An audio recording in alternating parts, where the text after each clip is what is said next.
अपुण्यात्मा यहां आके एकदम बात खटकती है कि ब्रह्मा विष्णु महेश की भी मृत्यु होती है, क्योंकि इस लोक वेद के आधार से हमारे को पवित्र हिंदू धर्म के अंदर इन नकली गुरुओं ने ये शास्त्र विरुद्ध और लोक वेद सुना के हमें भ्रमित कर रखा था कि ब्रह्मा विष्णु महेश अजर अमर है, सर्वेश्वर है, इनकी जन्म मृत्यु नहीं होती, इनके कोई माता पिता नहीं है, यही सारी सृष्टि के रचनहार हैं, यही सचिति और सृष्टि और संहार करते हैं, ये कुल मालिक है।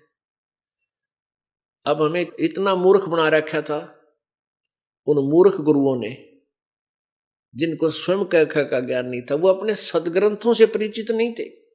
पुण्यात्माओं, आध्यात्मिक गुरु जो होता है एक टीचर है, और टीचर को चाहिए कि वो अपने सिलेबस से ही ज्ञान बच्चों को बताए। हमारा सिलेबस है पवित्र पुराण, पवित्र चारों वेद, पवित्र श्रीमद् भगवत गीता जी, जो हिंदू धर्म के शास्त्र माने जाते हैं।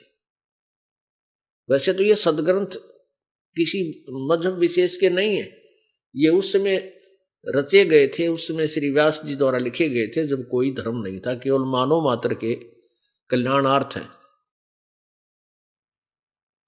अब उन्हीं में आपको दिखाता है ये दास के ब्रह्मा विष्णु महेश स्वयं स्वीकार करते हमारी जन्म मृत्यु होती है, और इनके माता पिता भी हैं। अपनात्मा भक्ति करना और परमात्मा पाना कोई मुश्किल काम नहीं, कठिन कार्य नहीं है। कठिन है ये समझ माना कि भगवान है कौन और वो कैसे मिल सकता है, उसका प्रॉपर वे कौन सा है पाने का, उसकी विधि कौन सी है, फिर तो दिखता को नहीं, कोई समस्या नहीं रहती। फिर तो वही क्लियर किया जाएगा, वही कंसेप्ट क्लियर किया जा रहा है आपके समक्ष कि कौन सा भगवान है और कैसे वो पावेगा। बस इन दो बातों को स्पष्ट करने के लिए, पुण्यात्माओं, इस अज्ञान रूप अंधकार को हटाने के लिए, इस लोक वेद से आपका पीछा छुटाने के लिए ढेर सारे प्रमाण और इतने लंबे चौड़े प्रवचन करने पड़ते हैं, जब जाके पुण्यात्मा के समझ में आती है, क्योंकि हमने अज्ञान गणा सुन रखा है। क्योंकि यहां ये दिखाना अति आवश्यक हो गया, क्योंकि दास ने कहा कि ब्रह्मा विष्णु महेश नासवान है, और जो भोली आत्मा उस अज्ञान के आधार से इनको सर्वेश्वर महेश्वर मृत्युंजय कालज्य माने बैठी है, उनको एकदम धक्का सा लगेगा, क्योंकि उन्होंने उस अज्ञान को सत्य मान रखा है। इसलिए ये सदग्रंथ दिखाना, आपके सामने रूबरू करना अति आवश्यक हो जाता है। कृपा देखिए श्रीमद् देवी भागवत, ये गीता प्रेस गोरखपुर से प्रकाशित है। इसके 123 पृष्ठ पर आपको दिखाते हैं। संपादक हनुमान प्रसाद पोदार, चमन लाल गोस्वामी। और ये कहाँ से प्रकाशित है? प्रकाशक एवं मुद्रक हैं गीता प्रेस गोरखपुर, गोविंद भवन कार्यालय, कोलकाता का संस्थान। और इसके 123 पृष्ठ पे आप देखिए,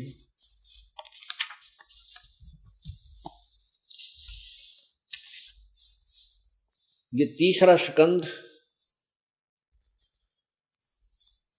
अब भगवान विष्णु जी दुर्गा की महिमा कर रहे हैं, स्तुति कर रहे हैं। तुम शुद्ध स्वरूपा हो, यह संसार तुम्ही से उद्भासित हो रहा है। विष्णु जी कह रहे हैं, मैं ब्रह्मा और शंकर हम सभी तुम्हारी कृपा से विद्यमान हैं। हमारा आविर्भाव माने जन्म, और तिरोभाव माने मृत्यु हुआ करता है। हमारा तो जन्म और मृत्यु होता है। केवल तुम ही नित्य हो, जगत जननी हो, प्रकृति और सनातनी देवी हो। अब भगवान शंकर क्या कहते हैं? भगवान शंकर बोले, देवी यदि महाभाग विष्णु तुम्ही से प्रकट हुए, यानी तुम्हारे से उत्पन्न हुए हैं, तेरे बेटे हैं, तो उनके बाद उत्पन्न होने वाले ब्रह्मा भी तुम्हारे ही बालक हुए। अब सिद्ध हो रहा है कि दुर्गा इनकी मां है, और फिर मैं तमोगुणी लीला करने वाला शंकर क्या तुम्हारी संतान नहीं हुआ? अर्थात मुझे भी उत्पन्न करने वाली तुम ही हो शिवे। संपूर्ण संसार की सृष्टि करने में तुम बड़ी चतुर हो। इस संसार की सृष्टि स्थिति और संहार में तुम्हारे गुण सदा समर्थ हैं। उन्हीं तीनों गुणों से उत्पन्न हम यानी ब्रह्मा विष्णु एवं शंकर नियमानुसार कार्य में तत्पर रहते। इससे तीन कंसेप्ट क्लियर हुए, तीन बातें स्पष्ट होगी। नंबर 1, ब्रह्मा विष्णु महेश नासवान है, इनकी जन्म मृत्यु होती है। नंबर 2, दुर्गा इनकी माता है, इससे इनका जन्म हुआ है।